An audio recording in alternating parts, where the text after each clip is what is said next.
11 ноябрга карата күндүн маанилүү жаңылыктары. Саламатсыздарбы?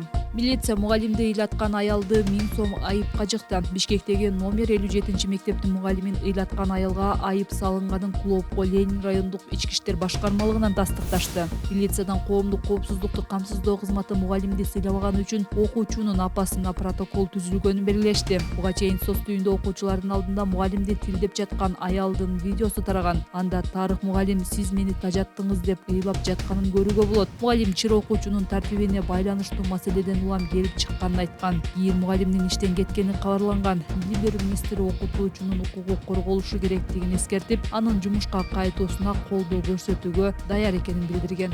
Президент: ар бир аферистке жооп берип отурсам, кантип мамлекетти саздан сууруп чыгам. Өлкө башчысы Садыр Жапаров кабар агенттигине маек куруп, ага карата айтылган сындарга жооп берди. Ал терс пикирлерге көңүл бурбай иштей берерин, жыйынтыгына эл жана тарых баа берерин белгиледи. Мамлекеттин иши менен алек болбой эле ар бир аферистке жооп берип отурсам, анда кантип мамлекетти саздан сууруп чыгам. Ошондуктан жолумдан үрүп чыккан анча-мынча иттерге көңүл бурбай, баш көтөрбөй иштей беришим керек. Жыйынтыгына эл жана тарых баа берет, деди ал. Жапаров абактагы активист Мелис Аспеков менен өлкөдөн чыгарылган журналист Болот Темировдун билдирүүлөрүн жала деп атады. Ал эми журналисттер Канышай Мамыракулова менен Сабыр Муканбетовдун комментарийлерине чымын чаккандай да болбогонун айтып, аларды кыргыз элинин душмандары деп атады. Ал эми Канышай, Сабыр дегендерин алар үрүп чыккан иттердин бири. Аларга көңүл бурбай эле койгула. Алар мамлекетте болуп жаткан жакшылыктарды өнүгүүнү көрө албаган кыргыз элинин душмандары. Тыштан каржыланган котур ташы койнундагылар.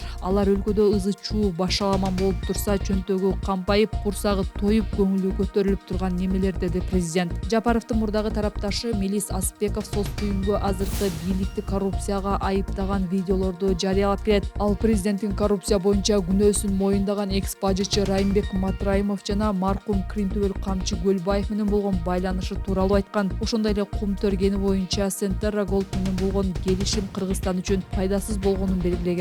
Ош Ак Бура дарыясына түшүп кеткен 5 жашар бала изделүүдө. Ош шаарынын Жаңы Маали айылында Ак Бура дарыясына түшүп кеткен 5 жаштагы бала изделип жатат. Бул тууралуу ÖKM'ден кабарлашты. Маалыматка караганда, бала 9 ноябрда дарыянын жээгинде ойноп жүрүп сууга түшүп кеткен. 11 ноябрда аны табуу үчүн ÖKM'ден 13 куткаруучу, ИИМден 8 кызматкер, жергиликтүү тургундардан 50 киши, жалпы 71 адам тартылды.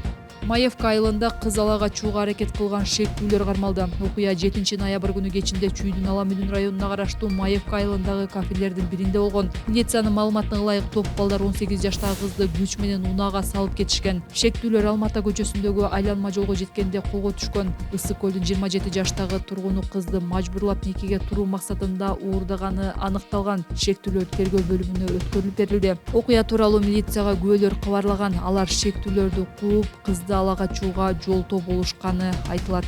Депутаттардын даттануусунан кийин улуттук онкология борборунун жетекчиси кызматтан алынды. Бактыгүл Султангазиева улуттук онкология жана гематология борборунун директору кызматынан алынды. Бул тууралуу Саламаттык сактоо министринин орун басары Каарманбек Байдавлетов парламенттин социалдык саясат комитетинин 11 ноябрдагы жыйынында билдирди. Анын айтымында 6 ноябрда Султангазиеванын ордуна борбордун убактылуу директору болуп анын орун басары дайындалган. Буга чейин Саламаттык сактоо министри Алымкадыр Бейшеналиев Минкапка Султангазиеваны 2021 жылдан бери иштеп келген кызматынан бошотуу тууралуу сунушун берген. Октябрда депутат Айсулуу Мамашева менен Аида Изатбек кызы онкология борборунун ишине даттанышкан. Алардын айтымында Султангазиева борбордун ишин көзөмөлдөгөн эмес жана бейтаптарды аткан мэрлердин телефон чалууларынан кийин гана кабыл алып келген. Мындан улам айрым жарандар анын жеке клиникасына кайрылууга аргасыз болушкан.